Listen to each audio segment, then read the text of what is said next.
बिस्मिल्लाहिर्रहमानिर्रहीम, अस्सलाम वालेकुम माय यूट्यूब फैमिली। कैसे हैं आप सब? ठीक ठाक है, उम्मीद है खैरियत से होंगे। फ्रेंड्स, मैं हमेशा कोई ना कोई प्रोडक्ट आपके लिए रिव्यू करता रहता हूँ। आज उस सिलसिले में मैं जिस मेडिसिन को रिव्यू करने जा रहा हूँ वो एक बच्चों का सिरप है जो ऑलमोस्ट पाकिस्तान के हर घर में यूज होता है। इस सिरप का नाम फ्लैजल सिरप है।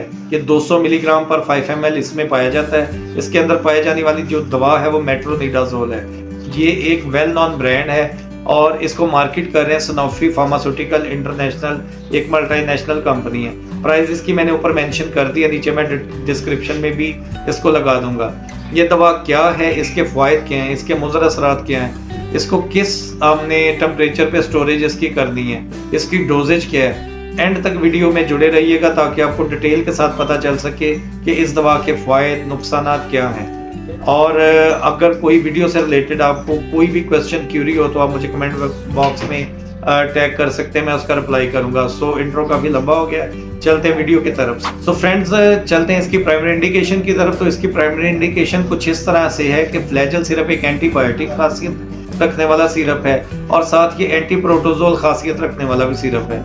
यानी ये बैक्टीरिया और पैरासाइट के मतलब अफजाइश को रोक के उसको लिमिटाइज करके उसको बीमारी का सबब बनने वाले जितने बैक्टीरिया और पैरासाइट हैं उसकी ग्रोथ को रोकता है और इससे बीमारी में पेशेंट को रिलीफ मिलता है। ये मल्टीपर्पज़ सिरप है जिसको मोस्टली डॉक्टर्स हजरात बच्चों में जीआई इन्फेक्शन यानी गैस्ट्रोइंटेस्टाइनल ट्रैक इन्फेक्शन में मतलब जीआईटी में यूज़ करवाते हैं बच्चों के पेट खराब के लिए।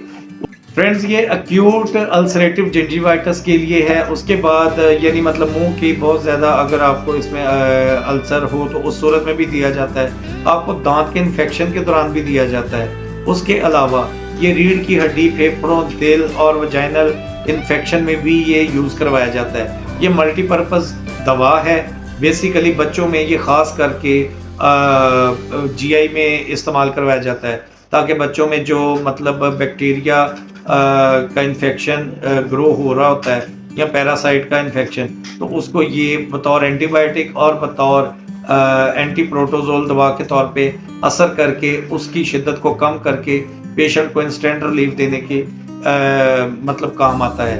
ये एक वेल नोन ब्रांड है और किसी भी तारफ का मोहताज नहीं है। फ्रेंड्स, ये तो थी इसकी प्राइमरी इंडिकेशन कि ये दवा किस तरह असर करती है। अब हम चलते हैं इसके साइड इफ़ेक्ट की तरफ, क्योंकि हर एलोपैथी मेडिसिन के इफ़ेक्ट के साथ साइड इफ़ेक्ट भी होते हैं। तो इसके जो कॉमन साइड इफ़ेक्ट जो देखने में आते हैं उसमें बच्चे में नोज़िया की कंडीशन हो सकती है, उसके अलावा वॉमिटिंग की कंडीशन हो सकती है, ब्लैक स्टूल आ सकता है, कॉन्स्टिपेशन हो सकती है यानी कब्ज़ की भी सूरत हो सकती है, ब्लॉटिंग हो सकती है, गैस भी पैदा हो सकती है।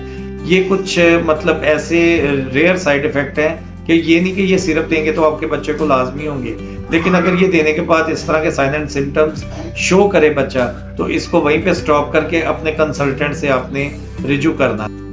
साइड इफ़ेक्ट के बाद हम चलते हैं इसके इंटरेक्शन की तरफ कि किन दवाओं के साथ इसको हम नहीं यूज़ करवा सकते। तो फ्रेंड, जितनी भी ब्लड थिनर मेडिसिन है, अल्लाह ना करे अगर कोई बच्चा ऑलरेडी कोई इस तरह की मेडिसिन को वारफरिन साल्ट यूज़ कर रहा है या कोई भी ब्लड को थिन करने वाली प्रोडक्ट यूज़ कर रहा है तो उसके साथ इसका इंट्रैक्शन पाया जाता है। उसके बाद कोई भी अल्कोहलिक चीज़ है उसके साथ इसका इंट्रैक्शन पाया जाता है। उसके बाद जितनी भी क्लोरमफेनिकॉल साल्ट की प्रोडक्ट हैं या टेट्रासाइक्लिन साल्ट की जितनी भी प्रोडक्ट हैं उन दवाओं के साथ भी इसका कॉन्ट्राइंडिकेशन यानी इंट्रैक्शन पाया जाता है। उनमें एक साथ आप इन दोनों को इस्तेमाल नहीं करवा सकते। ड्रग इंट्रैक्शन के बाद हम चलते हैं इसकी स्टोरेज की तरफ। तो इसको आपने स्टोर बिलो 30 सेंटीग्रेड करना है, रूम टेम्परेचर पे रखना है, इसको प्रोटेक्ट करना है फ्रॉम डायरेक्ट सनलाइट से और हीट से। आपने इसको नमी वाली और खुश्क जगह पे रखना है, अदरवाइज दवा अपनी एफिकेसी खो देती है और रिजल्ट ओरिएंटेड नहीं रहती। प्राइस की बात कर लें तो प्राइस मैंने ऊपर मेंशन कर दी है, ये वेरीज कर सकती है। मतलब जो मेरे बैच है इसकी मैंने ऊपर मेंशन कर दी है। सो फ्रेंड्स, आज की हमने वीडियो में जिस दवा को रिव्यू किया है वो है सिरप फ्लैजल, और ये फ्लैजल सिरप मैंने बताया किन किन मकासद में यूज़ किया जाता है और इसकी क्या इंडिकेशन है और क्या कॉन्ट्रा इंडिकेशन है।